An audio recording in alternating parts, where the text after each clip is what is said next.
आज से हम लोग शुरू करने जा रहे हैं अपने क्लास 10th के अंदर ज्योग्राफी में चैप्टर नंबर आपका 6। चैप्टर का नाम है manufacturing industries. Chapter number 6 discuss करने जा रहे हैं। इसका मतलब है कि हम लोगों ने अपने क्लास 10th के ज्योग्राफी में चैप्टर 1 से लेकर 5 तक कंप्लीट कर दिया है और कंप्लीट करने के बाद हम लोग अपने चैप्टर नंबर 6 में एंटर आज करने जा रहे हैं। जिस तरीके से हम लोगों ने 5 चैप्टर कंप्लीट किया उसी तरीके से हम लोग अपने 6 नंबर चैप्टर को भी कंप्लीट करने वाले हैं और डिस्कस करेंगे हम लोग इसको बहुत ही गहराई से। इसके हर एक चीज़ों को डिस्कस करेंगे, हर एक पॉइंट को डिस्कस करेंगे और समझते हुए चलेंगे कि आखिर इस चैप्टर में क्या खास बात कहा गया है। ठीक है, चलिए शुरुआत करते हैं। सबसे पहले तो चैप्टर का जो नाम है उसको हम लोग समझते हैं। चैप्टर का नाम है मैन्युफैक्चरिंग इंडस्ट्रीज। देखो, मैन्युफैक्चरिंग इंडस्ट्रीज का मतलब होता है वैसे इंडस्ट्री जो किसी न किसी सामान को बनाते हैं, मतलब मैन्युफैक्चर करते हैं। मैन्युफैक्चर का मतलब ही होता है प्रोड्यूस करना, कोई चीज़ बनाना। जैसे एग्जांपल आपको बताते हैं, जैसे मान लीजिए कि आप खाते हो डेयरी मिल्क का चॉकलेट, है ना। तो जो डेयरी मिल्क का चॉकलेट है, ये जिस इंडस्ट्री ने बनाया वो क्या किया, उन्होंने बेसिकली उसको मैन्युफैक्चर कर दिया, प्रोड्यूस कर दिया। तो वो भी हमारा क्या कहलाएगा, मैन्युफैक्चरिंग इंडस्ट्री कहलाएगा, जिसने उसको बनाया।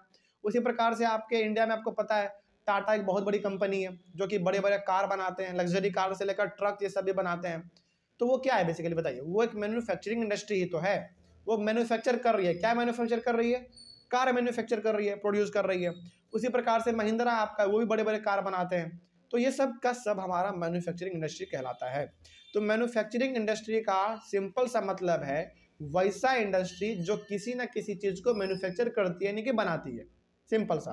तो इस चैप्टर में हम लोग मैन्युफैक्चरिंग इंडस्ट्रीज के बारे में ही डिस्कस करेंगे कि आखिर कितने प्रकार के मैन्युफैक्चरिंग इंडस्ट्रीज हैं, उनका काम क्या है, उनका रोल क्या है हमारे इंडिया को डेवलप करने में, है ना। इन सभी चीज़ों के बारे में हम लोग डिस्कस करेंगे। चलिए शुरू करते हैं। सबसे पहला पॉइंट इसमें कह रहा है कि we have 3 sectors, that is primary sector, secondary sector and tertiary sector. देखो, ये तो हम लोग ना बचपन वाले क्लास से ही पढ़ते आ रहे हैं कि हमारे पास 3 सेक्टर होते हैं, सिंपल सा। यानी कि किसी भी कंट्री में कितने सेक्टर, 3 सेक्टर, प्राइमरी, सेकेंडरी और टर्शियरी, सिंपल सा है। ठीक है, आगे बढ़ते हैं। Our manufacturing industries fall in this secondary sector. और आपको पता है, चलो एक बार एक एक करके ना पहले इसको हम डिस्कस कर लेते हैं। प्राइमरी सेक्टर में बेसिकली हमारा क्या आता है, एग्रीकल्चर। सेकेंडरी सेक्टर में क्या आता है, मैन्युफैक्चरिंग इंडस्ट्रीज जो कि किसी न किसी चीज को बनाती है। और टर्शरी में क्या आएगा आपका, टर्शरी सेक्टर में आता है बेसिकली हमारा सर्विस। सर्विस मतलब टीचिंग, डॉक्टर, इंजीनियरिंग, ये सब क्या है आपका, सर्विस है। जैसे हम आपको अभी पढ़ा रहे हैं तो हम क्या आपको कुछ अपना सामान दे रहे हैं क्या, नहीं, हम अपना सर्विस दे रहे हैं आपको। तो सर्विस किस में आएगा, टर्शरी में आ जाएगा। और प्राइमरी में क्या आएगा, एग्रीकल्चर आपका, सिंपल सा। लेकिन सेकेंडरी में क्या आएगा, सेकेंडरी में आते हैं हमारे सारे के सारे मैन्युफैक्चरिंग इंडस्ट्रीज, क्योंकि उसमें कोई ना कोई चीज़ हमारा बनता है, मैन्युफैक्चर होता है। तो यदि आपसे कोई पूछे कि बताइए हमारा मैन्युफैक्चरिंग इंडस्ट्रीज कौन से सेक्टर में लाई करेगा, प्राइमरी में, सेकेंडरी में, टर्शरी में, तो वो लाई करेगा हमारा सेकेंडरी में। ठीक है, चलिए आगे बढ़ते हैं। अब मैन्युफैक्चरिंग का मतलब समझ लीजिए, हालांकि इसका मतलब तो होता है किसी चीज़ को बनाना। Production of goods in large quantities after processing from raw materials to more valuable products is called manufacturing. कहने का मतलब यह है कि किसी भी प्रकार के रॉ मटेरियल को प्रोसेस करके उसको एक अच्छा सा रूप दे देना, अच्छे तरीके से उसको बना देना, जिसका कीमत बहुत अच्छा खासा हो, उसी को हम लोग कहेंगे मैन्युफैक्चरिंग। सिंपल सा मतलब है। जैसे एग्जांपल के तौर पे आपने बता, चलो एग्जांपल लेते हैं, हॉर्लिक्स। आपको पता है हॉर्लिक्स को बनाने में जो कंट्रीब्यूशन है वो गेहूं का बहुत बड़ा कंट्रीब्यूशन है उसमें। ठीक है, समझिएगा इसको बहुत ध्यान से। यानी कि हॉर्लिक्स जो बनता है उसमें गेहूं का मात्रा मिला हुआ होता है। तो गेहूं हमारा किस में से आएगा बताइए, एग्रीकल्चर से आएगा। तो गेहूं बेसिकली क्या हो गया, हॉर्लिक्स बनाने वाले कंपनी के लिए क्या हो गया, वो रॉ मटेरियल हो गया। कहने का मतलब है कि एक ऐसा कंपनी है जो कि हॉर्लिक्स को बनाती है, तो उस कंपनी के लिए गेहूं क्या हो गया, रॉ मटेरियल हो गया। तो उस रॉ मटेरियल को वो इस्तेमाल करेगा, उसमें चीनी वोनी जो भी उसको मिलाना होता है वो मिलाएगा उसको। फिर मिलाने के बाद वो क्या करेगा, एक पूरी तरीके से प्रोडक्ट बनाएगा जो कि पूरी तरीके से तैयार होगा इस्तेमाल करने के लायक। तो उसी को तो कहेंगे ना हम लोग मैन्युफैक्चरिंग, सिंपल सा है। तो यदि आपको मैन्युफैक्चरिंग में बहुत कुछ यदि याद नहीं भी रहे तो इतना केवल याद रखिएगा कि मैन्युफैक्चरिंग का मतलब होता है किसी भी रॉ मटेरियल से कोई एक नया चीज़ को बना देना। ठीक है, वही हमारा कहलाता है मैन्युफैक्चरिंग। सिंपल सा बात है। ठीक है, आगे बढ़ते हैं। फॉर एग्जाम्पल देके इसको समझ लेते हैं थोड़ा सा, और आपको समझ में आ जाएगा। For example, paper is manufactured from would, सही बात है, यानी कि लकड़ी से ही आपका बनता है क्या, पेपर। तो ये क्या हो गया, हमारा मैन्युफैक्चरिंग का एग्जांपल हो गया। उसी प्रकार से sugar is manufactured from sugar cane, यानी कि गन्ने से ही आपका बनता है चीनी, शुगर, तो वो भी एग्जांपल हो गया आपका मैन्युफैक्चरिंग इंडस्ट्रीज का। सिंपल, मतलब कि मैन्युफैक्चरिंग का एग्जांपल हो गया, सिंपल सा। तो कहने का मतलब किसी भी चीज से, यानी किसी भी चीज का इस्तेमाल करके आप किसी नए चीज को बना देते हो, तो वही हमारा कहलाएगा मैन्युफैक्चरिंग। ठीक है, आगे बढ़ते हैं। अगला है आपका, the economic strength of a country is measured by the development of manufacturing industries. ये ना स्टेटमेंट बहुत इंपॉर्टेंट है, इसको आप नोट कर लीजिएगा बहुत ध्यान से। इसमें ये कह रहा है ना कि कोई भी कंट्री जो है वो मजबूत है या कमजोर है, इसका कैसे पता लगाते हैं।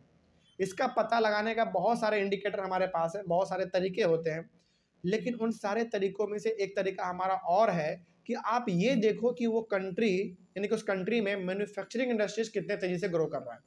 यानी कि जिस कंट्री में मैन्युफैक्चरिंग इंडस्ट्रीज जब सबसे ज्यादा ग्रो करेगा, वो कंट्री ऑटोमेटिकली मजबूत कंट्री होगा, यानी कि डेवलप्ड कंट्री होगा। हमारा इंडिया कैसा कंट्री बताइए, डेवलप्ड है या डेवलपिंग है? डेवलपिंग है। डेवलपिंग का मतलब है कि अभी ये डेवलप कर ही रहा है, डेवलप अभी पूरी तरीके से हुआ नहीं है। तो यदि किसी कंट्री का ताकत पता करना हो कि वो कंट्री मजबूत है या कमजोर है, आप ये पता लगा लो कि वहां का मैन्युफैक्चरिंग इंडस्ट्रीज कितना बढ़िया है। बढ़िया मतलब कि वहां पे मैन्युफैक्चरिंग इंडस्ट्रीज कितने तेजी से ग्रो कर रहे हैं। ठीक है, ये आपको, यदि आपने ये पता लगा लिया तो आपको पता चल जाएगा कि वो कंट्री पानी में है या पानी से ऊपर है। ठीक है, ये पता आपको चल जाएगा। लेकिन हमारा इंडिया का यदि हम लोग बात करें तो इंडिया ना ही नीचे है ना ही ऊपर है, इंडिया अभी बीच में है, इंडिया अभी ग्रो कर ही रहा है। ठीक है, आगे बढ़ते हैं। ये तो हो गया एक तरीके से कुछ इंट्रोडक्शन हम लोगों का। अब हम लोग इसके अंदर पहला टॉपिक डिस्कस करते हैं। सबसे पहला एनसीईआरटी के अकॉर्डिंग इंपॉर्टेंस ऑफ मैन्युफैक्चरिंग, यानी कि मैन्युफैक्चरिंग का क्या इंपॉर्टेंस है, इसका क्या महत्व है, इसके बारे में थोड़ा सा डिस्कस कर लेते हैं। Manufacturing is considered the backbone of economic development because of the following reasons, यानी कि ऐसा कहा जाता है कि किसी भी कंट्री का यदि आपको डेवलपमेंट करना है, यानी कि किसी भी कंट्री में यदि आपको तरक्की चाहिए, तो वहाँ का जो मैन्युफैक्चरिंग है ना, उसको आप बढ़ा दो, ऑटोमेटिक आपको कंट्री क्या कर जाएगा, डेवलप कर जाएगा। यानी कि किसी भी कंट्री का जो मैन्युफैक्चरिंग है ना, वो क्या पता है, बैकबोन है। बैकबोन मतलब रीढ़ का हड्डी है। यदि ये बढ़िया रहेगा तो कंट्री ऑटोमेटिक बढ़िया हो जाएगा, यदि ये कमजोर रहेगा तो कंट्री आगे नहीं बढ़ पाएगा। ठीक है, तो किसी भी कंट्री का जो डेवलपमेंट है कहीं ना कहीं उसके मैन्युफैक्चरिंग इंडस्ट्रीज पे डिपेंड करता है। मैन्युफैक्चरिंग इंडस्ट्रीज अच्छा होगा तो ऑटोमेटिक कंट्री हमारा अच्छा चलेगा। ठीक है, देखते हैं लेकिन इसमें क्या क्या बात है, क्या इंपॉर्टेंस है मैन्युफैक्चरिंग का, उसके बारे में देख लेते हैं। ABCD करके ऐसे कुछ हमने पाँच छः पॉइंट लगभग इसमें हमने लिखे हैं, तो उनको हम लोग थोड़ा सा एक करके देख लेते हैं। पहला है मॉडर्नाइज एग्रीकल्चर। इसमें क्या है देखो, manufacturing industries help in modernising agriculture by making advance technology. देखो, आपको पता है कि एग्रीकल्चर में जो भी हम लोग बड़े बड़े मशीन इस्तेमाल करते हैं, वो मशीन कहाँ से बन के आते हैं बताइए, मैन्युफैक्चरिंग इंडस्ट्रीज से। जैसे आज हम लोग यदि अपने एग्रीकल्चर में बोरिंग का इस्तेमाल कर पा रहे हैं, बोरिंग मतलब जनरेटर का इस्तेमाल कर पा रहे हैं, तो जनरेटर कहाँ से आया भाई, वो जनरेटर ऑब्वियस ही बात है कोई इंडस्ट्री होगा जिन्होंने उसको बनाया। बेसिकली कहने का मतलब यहाँ पे है कि एग्रीकल्चर में यदि हम आज बहुत ही एडवांस टेक्नोलॉजी इस्तेमाल कर पा रहे हैं, तो सबका सब देन किसका है, मैन्युफैक्चरिंग इंडस्ट्रीज का ही देन है। तो मैन्युफैक्चरिंग इंडस्ट्रीज क्या करता है, एग्रीकल्चर को मॉडर्नाइज करता है, मतलब कि एग्रीकल्चर को वो बढ़ाता है। पहला हमारा एग्जांपल ये हो गया, यानी कि पहला इंपॉर्टेंस ये हो गया। दूसरा इंपॉर्टेंस है जनरेट एम्प्लॉयमेंट। सही बात है। अच्छा, आपको पता है कि इंडिया में बहुत सारे मैन्युफैक्चरिंग इंडस्ट्रीज हैं और वहाँ पे बड़े लेवल पे लोग काम करते हैं, और लोग वहाँ पे काम कर रहे हैं, इसका मतलब क्या है कि वो इंडस्ट्री क्या दे रहा है आपको, एम्प्लॉयमेंट दे रहा है। तो जनरेट एम्प्लॉयमेंट में ये कह रहा है कि manufacturing industries generate a lot of employment by providing various jobs in various activities, यानी कि डिफरेंट एक्टिविटीज। तो आपको पता है कि जैसे, अच्छा एग्जांपल देते हैं आपको, टाटा, महिंद्रा, बिरला, है ना, रिलायंस, ये सब हमारे इंडिया के ऐसे बड़े बड़े इंडस्ट्री हैं जो कि लाखों लोगों को रोजगार देता है। लाखों लोगों को रोजगार देता है। तो कहने का मतलब ये है कि मैन्युफैक्चरिंग इंडस्ट्रीज एक बहुत अच्छा एम्प्लॉयमेंट जनरेट करने का भी जरिया है। ठीक है, वो बहुत बड़े लेवल पे एम्प्लॉयमेंट में हम लोगों को देता है अलग अलग कामों में। कोई ट्रांसपोर्ट में है, कोई सॉफ्टवेयर बना रहा है, कोई लोडिंग अनलोडिंग का काम कर रहा है, ये सब चीज़ों में हम लोगों को रोजगार मिल जाता है। रिमूव पॉवर्टी, यानी कि मैन्युफैक्चरिंग इंडस्ट्रीज गरीबी को भी हटाता है। कैसे, देखो, manufacturing industries help in removing poverty by generating additional income for the people. जैसे मान लीजिए, सपोज कीजिए कि कोई आदमी था जो कि पहले बहुत ही गरीब था, मतलब कि पहले वो बहुत गरीब था, उसको 2 वक्त के खाने का रोटी भी नहीं मिलता था। लेकिन अब वो क्या कर रहा है, किसी मैन्युफैक्चरिंग इंडस्ट्रीज में काम कर रहा है। तो ऑब्वियस सी बात है, काम कर रहा है तो पेमेंट उसको मिलेगा। तो पेमेंट मिलने से क्या हो गया, उसका गरीबी खत्म हो गया।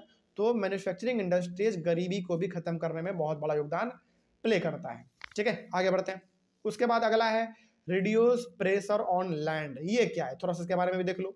Manufacturing industries reduce pressure on land by providing employment to workers. अब देखो होता क्या है ना, ऐसे आप समझो, मान लीजिए कि एक घर में 5 भाई है। सपोज करो कि एक घर में 5 भाई है और उनके पास ना 5 बीघा जमीन भी है। ऐसे आप एज्यूम करो कि एक घर में 5 भाई और उनके पास 5 बीघा जमीन भी है। लेकिन उस 5 बीघे जमीन पे काम करने के लिए ना मात्र 3 भाई का जरूरत है। तो 2 भाई उसमें क्या कर रहे हैं, फालतू में लगे हुए हैं। तो यदि वही 2 भाई उस घर से निकल के किसी इंडस्ट्री में दी जाके काम करेगा तो क्या उसको एडिशनल इनकम नहीं हो जाएगा? बिल्कुल हो जाएगा। कहने का मतलब यहाँ पे यह है कि 5 बीघा जमीन है, उसमें मात्र 3 लोगों का जरूरत है, तो 2 लोग तो उसमें फालतू में फिर। तो यदि वो 2 आदमी वहां से निकल के किसी फैक्ट्री में जाके काम करे, किसी इंडस्ट्री में जाके काम करे, तो ऑब्वियस ही बात है वो क्या हो जाएगा, उसका इनकम बढ़ जाएगा। तो ये क्या कर रहा है, बेसिकली लैंड पे जो प्रेशर था, प्रेशर मतलब जो 5 आदमी काम कर रहे थे उसको घटा के 3 आदमी काम कर रहा है और 2 आदमी जाके किसी इंडस्ट्री में काम कर रहा है। तो लैंड के ऊपर से क्या हट गया, हमारा प्रेशर हट गया। जहां 5 आदमी काम कर रहे थे अब केवल 3 आदमी काम कर रहा है, फिर भी काम हो जा रहा है हमारा, और 2 आदमी कहीं और काम करके एडिशनल इनकम जनरेट कर ले रहा है। तो अच्छी बात है। तो मैन्युफैक्चरिंग इंडस्ट्रीज लैंड पे जो प्रेशर है उसको कम भी करता है। प्रेशर का मतलब क्या हो गया कि जो फालतू में लोग लगे हुए हैं कामों में उसको वहां से निकालते हैं और अच्छा जनरेट इनकम करके दे देते हैं। ठीक है, आगे बढ़ते हैं। उसके बाद है रिमूव रीजनल डिस्पैरिटीज। ये क्या होता है, इसके बारे में समझो। Manufacturing industries help in removing regional disparities by establishing industries in tribal and backward areas. अब देखो जनरली होता क्या है ना, कोई भी इंडस्ट्री ये नहीं चाहती है कि वो जंगलों में अपना फैक्ट्री खोले। समझना, एग्जांपल के तौर पे ये बहुत बड़ी बात हम बताना चाह रहे हैं। कोई भी कंपनी का मालिक ये नहीं चाहेगा कि हम अपना इंडस्ट्री कहाँ पे खोलें, जंगलों में आके खोले, कोई नहीं चाहता।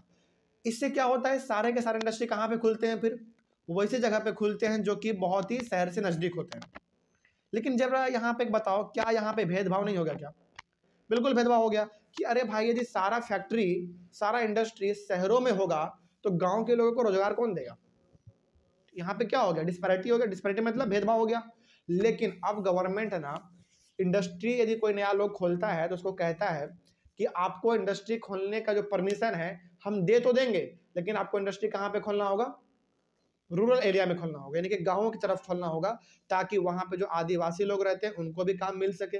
जो बैकवर्ड एरिया है, जो जहाँ पे किसी का जल्दी ध्यान नहीं जाता, वहाँ के लोगों को भी मिल पाएगा रोजगार। तो बेसिकली इंडस्ट्री कर क्या रहा है, इंडस्ट्री रीजनल डिस्पैरिटी को खत्म कर रहा है।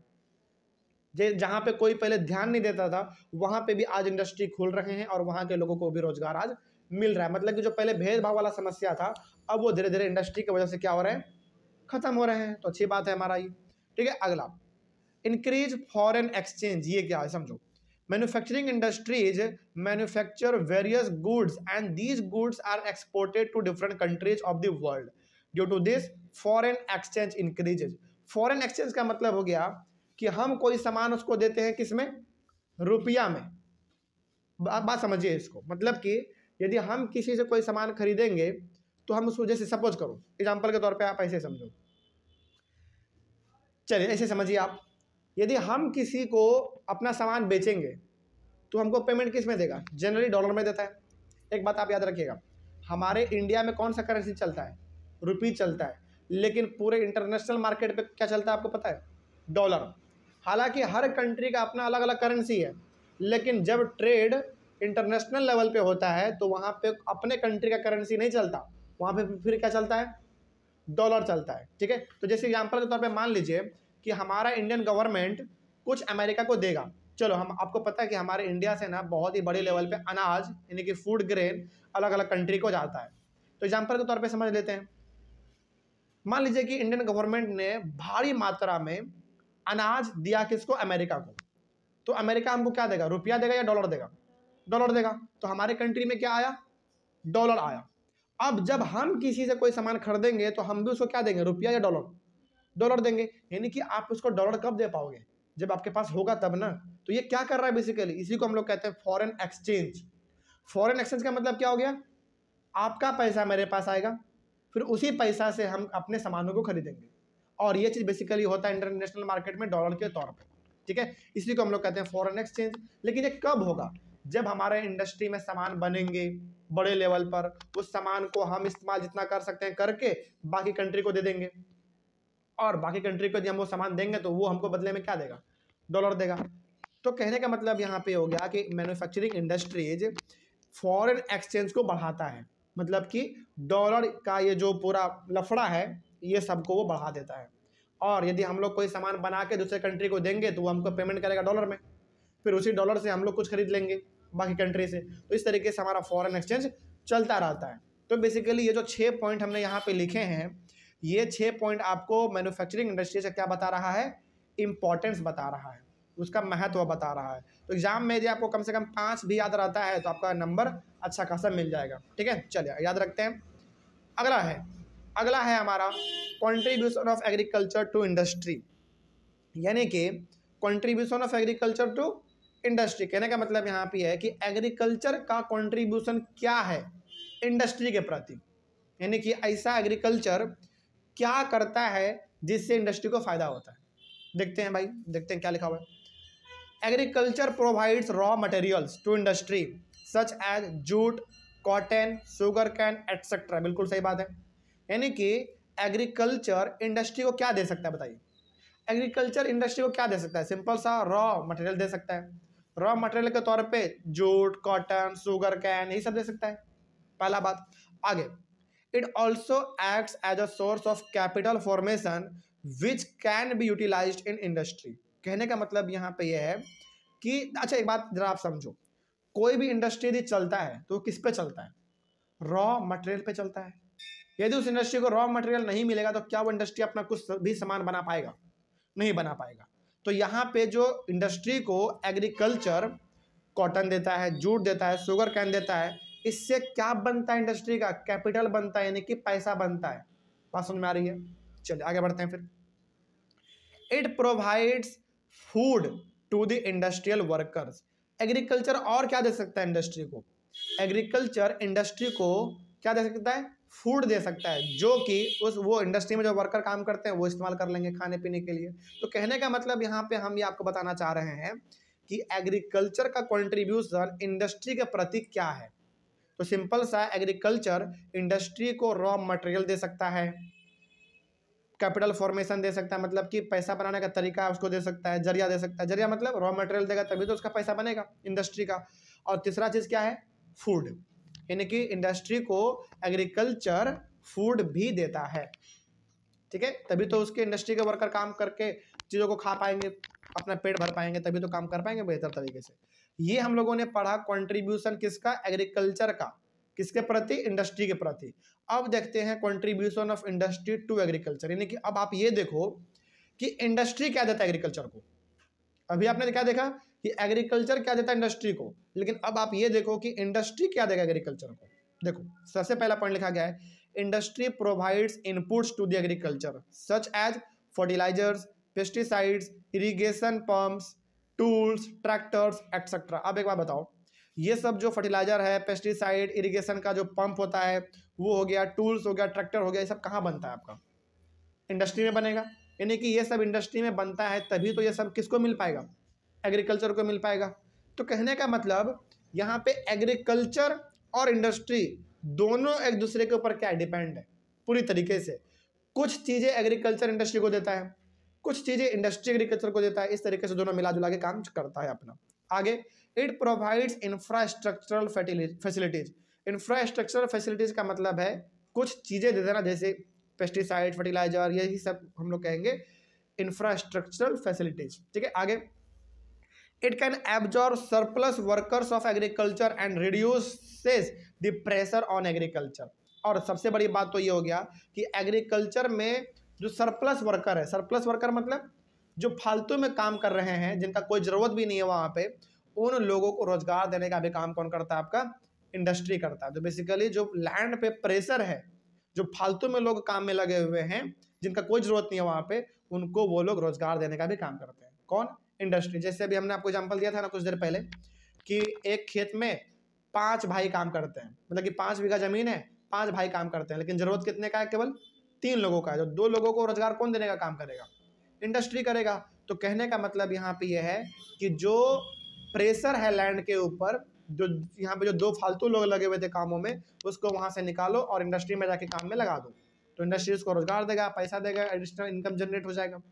ठीक है, तो इस तरीके से हम ये इन दोनों पॉइंट को देखते हुए ये कह सकते हैं कि कुछ चीज़ें एग्रीकल्चर देता है इंडस्ट्री को, कुछ चीज़ें इंडस्ट्री देता है एग्रीकल्चर को। इस तरीके से एग्रीकल्चर और इंडस्ट्री दोनों साथ साथ चलता है और दोनों एक दूसरे के ऊपर क्या है?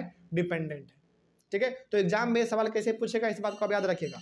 एग्जाम में आपको ये पूछेगा कि इंडस्ट्री और एग्रीकल्चर दोनों साथ साथ कैसे चलते हैं, या फिर एग्रीकल्चर और इंडस्ट्री दोनों एक दूसरे के ऊपर डिपेंड कैसे हैं। तो आपको ये दोनों पॉइंट लिखना पड़ेगा। ठीक है, इसमें भी 3 पॉइंट है और इसमें भी 3 पॉइंट है, ये दोनों आपको लिखना पड़ेगा, कोई दिक्कत नहीं इसमें। चलिए, इस तरीके से टॉपिक भी हमारा कंप्लीट हुआ। अगले वाले क्लास में हम लोग डिस्कस करेंगे contribution of industry to national economy. ठीक है, ये अगला टॉपिक हमारा होगा अगले वाले क्लास में। तब तक के लिए थैंक यू वेरी मच। हम लोग मिलते हैं अपने अगले वाले क्लास में।